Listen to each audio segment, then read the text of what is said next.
Hello, you can call me Castle. I am the Dungeon Master, and I welcome you back to the Beastlands. Thank you for watching my legacy unfold.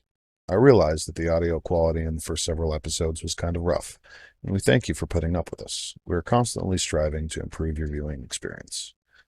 The new sessions will be split into less than half-hour episodes, posted Monday through Friday at 4 p.m. Pacific Standard or 7 p.m. Eastern. Also, be sure to check out the Dirk and Dirtle podcast, which is uploaded at their whim once a week. If you enjoy our show and want to help support us, please drop a like, but more importantly, share us with the world. Check out our Call of the Beastlands social media pages. Links in the description. Well, first off, welcome back to the show. We are currently throwing a contest. Yay! Everyone applause. Join the contest. Do it. Yeah. It's an art contest. Woo. Fantasy art. Anthropomorphic animals and fantasy settings. First prize, of course, is being provided by Jacob. He is currently fabricating a 3D printed hammer and shield that are convenient little dice holders as well. And we're going to work to make that in the style of Lesk. The, Go Man Cleric. You can only win by drawing Dirk. That's it. First place always goes to Dirk. That's a lie. Anyway. Back on topic. The last time we adjoined, a week ago, the group was mostly just deciding on what to do with the town and rebuilding and viewing the options.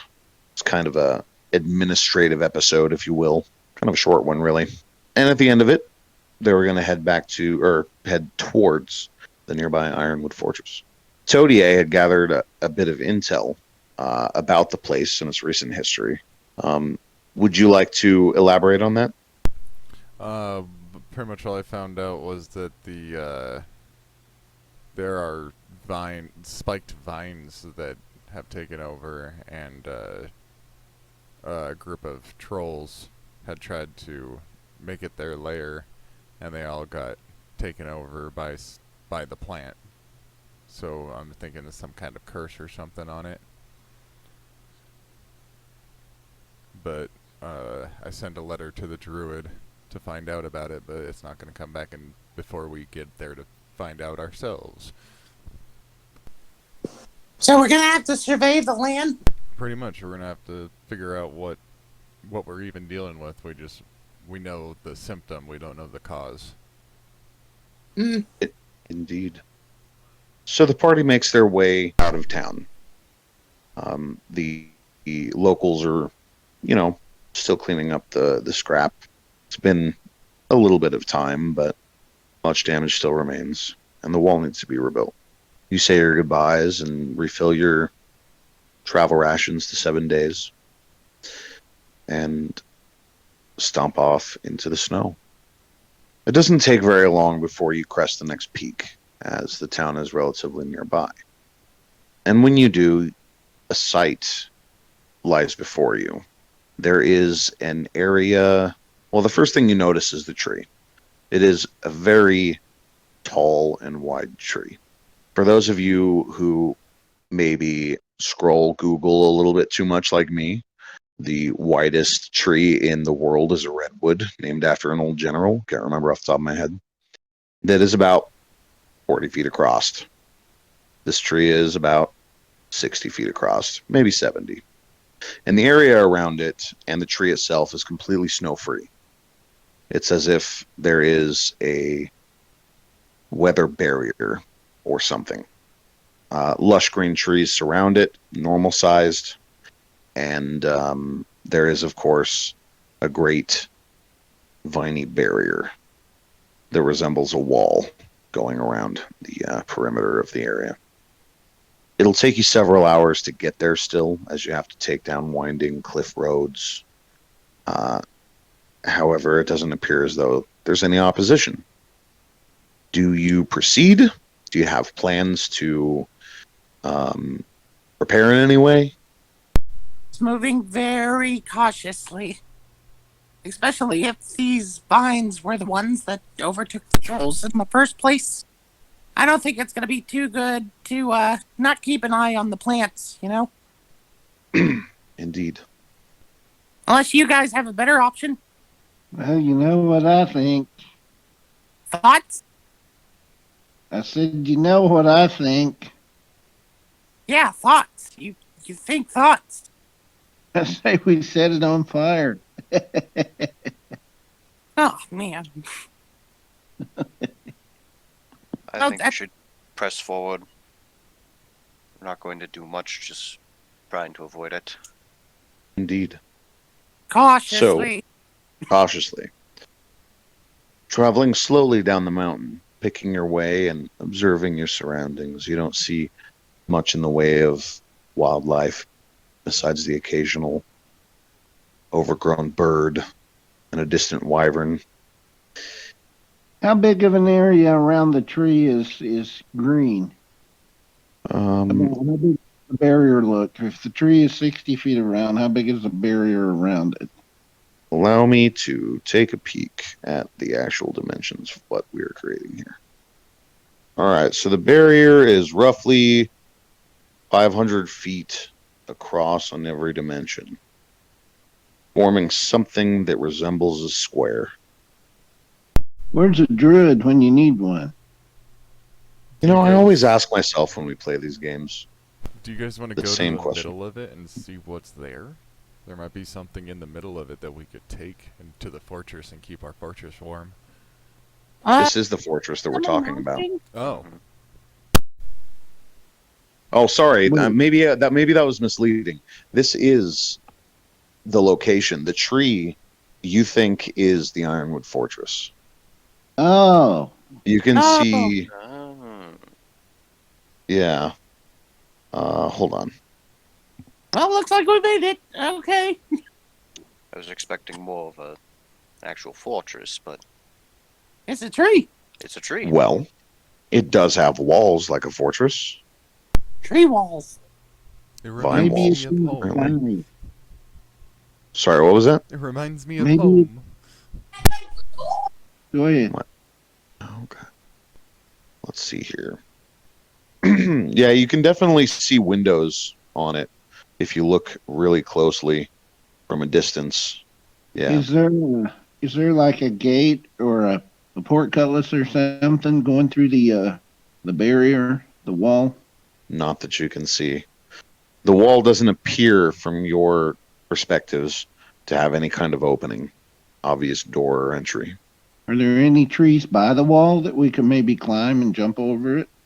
Negative. Right outside the wall, and I mean inches away, the climate barrier seems to cease, and it's a frigid wasteland of windswept mountaintop.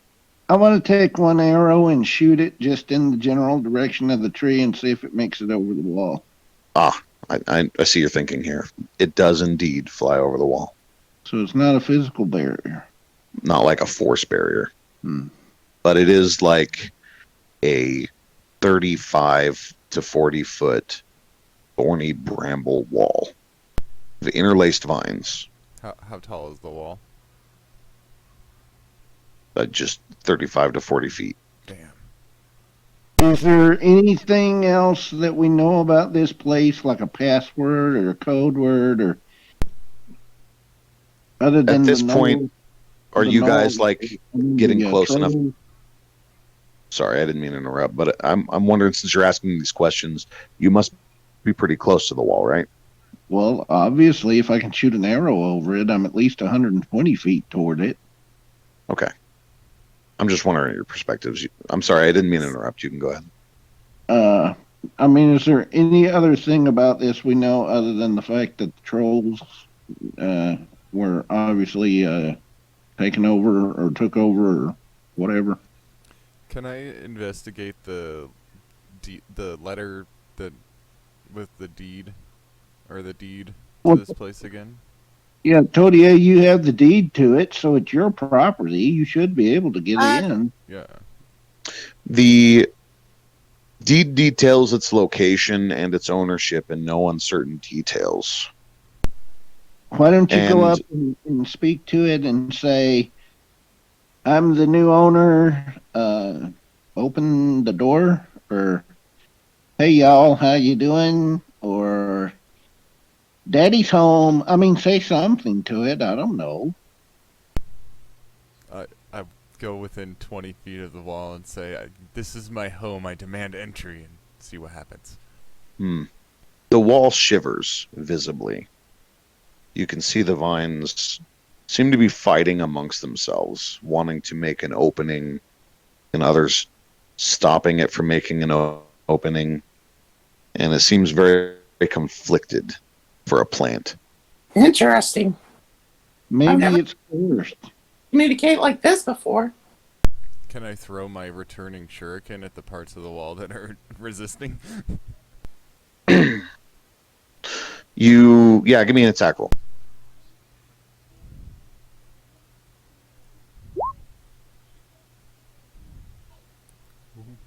23. Your shuriken sinks into it and severs a piece of it completely, and then it returns to your hand magically.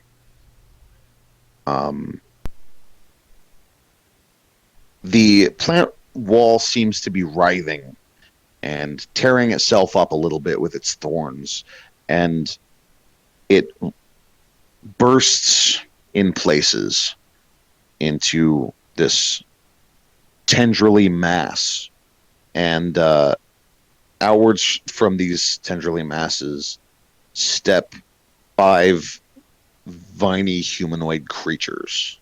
Give me initiative. Who wants to roll for that? Yeah, I was about to ask who wants to be the one to roll it. It's like, screw it, I just rolled. I'll do it again. All right. The enemies are going to go first with a 13 on their initiative. They're going to attempt to lurch towards Todier in a fan-like pattern, and vines erupt from their arms. It's like a roughly humanoid form, mind you. They do have the proper number of limbs, and for some reason they sport a head, but there's no other similarities at all. The vines burst forth and allow me to make a few attacks here. With a 9 and a 13 and a 15 and a 17. Finally, a 23. Only one manages to strike you as your ducking and weaving form makes a mockery of these creatures. However, that's going to be dealing 11 bludgeoning damage, and you are grappled. The vines wrapping around you. The party may now act. I'm going to move 30 feet forward, which would put me about 90 feet away. Well, wait a minute. You said they came out of the wall? Yeah, because Todier had walked up there to And how about far 20 away feet. was he? Sorry, what?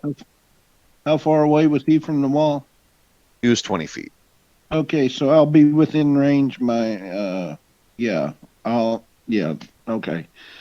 I'll move 30 feet forward. That'll put me at 80 feet, right at 80 feet, right at the edge. So I'll go ahead and fire an arrow at the one that has Todier grappled. Very well. Give me an attack roll. Hang on a second. Let me grab my glasses. Everything's too small. What good is a rogue bobcat if he can't see? Indeed. Oh, no. Now, I'll give you a hint on this, though. Not one of those is within 5 feet of Todier. So you won't actually be getting a sneak attack off on them. Okay. You may want to do something to change that. Be it wait for one of your other compatriots to act, or take a bonus action to stealth, or something of that nature. I can loot some arrows. We still have the tiefling, right? Yes, indeed. We do. He is currently backing up Todier. He's only about 10 feet away behind him. Okay, well, I'll tell you what I'll do. I'll still advance 30 feet. That'll put me at the 80-foot level. And Is there any trees or anything I could like hide behind to get a little closer? Not trees per se, but there's boulders and such. Yes, you can do that. Okay, I'll hide behind one of the rocks. Okay, you're a small form, so it's easy enough to find loose debris and stuff. Mm-hmm. All right, go ahead and give me that stealth roll real quick, and then an attack roll. All right, so with a stealth of 13, you feel like you are fairly hidden, and give me that attack with advantage. 19 and 7 piercing. Go ahead and roll your sneak attack damage too. Oh, my bad. No worries. And it's not doing it. What is it, like 2d6, 3d6? 46. 46? Just go ahead and do it on the dice roller. Okay. 16. Excellent, excellent. You slay it. The arrow pierces through it and seems to hit something, some essence of it that turns it into just a pile of vines, and it collapses, freeing Todier from its grasp. One down, 4 to go. Who's next? I will run up and I will summon my spiritual weapon. Very well. And I will also smack one of the vines. For 8 force damage. And 9 bludgeoning damage. Not quite dropping the creature. The tiefling is going to let out a roar and charge the other side. He's going to make his attacks. Sorry. He is going to swing a great axe, thunking and likely cutting quite through, all the way through, but we'll see.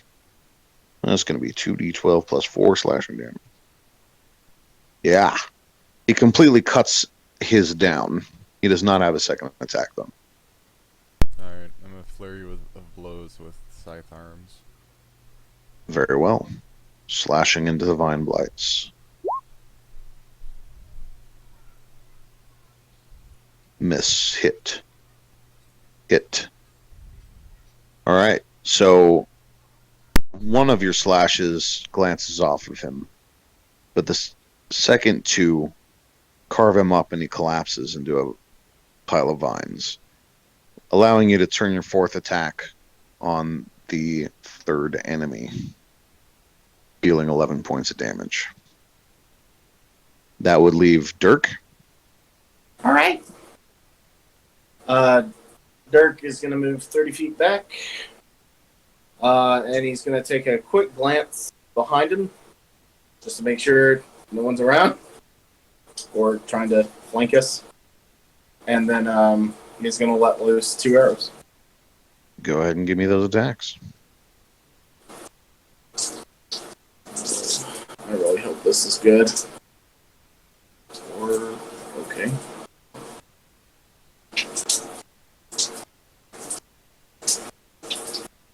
$21 and 22 to hit with 5. With that 5, I'm gonna add my wasp there. Okay. So 10 damage and 10 damage. Okay. So, who are you targeting with these arrows?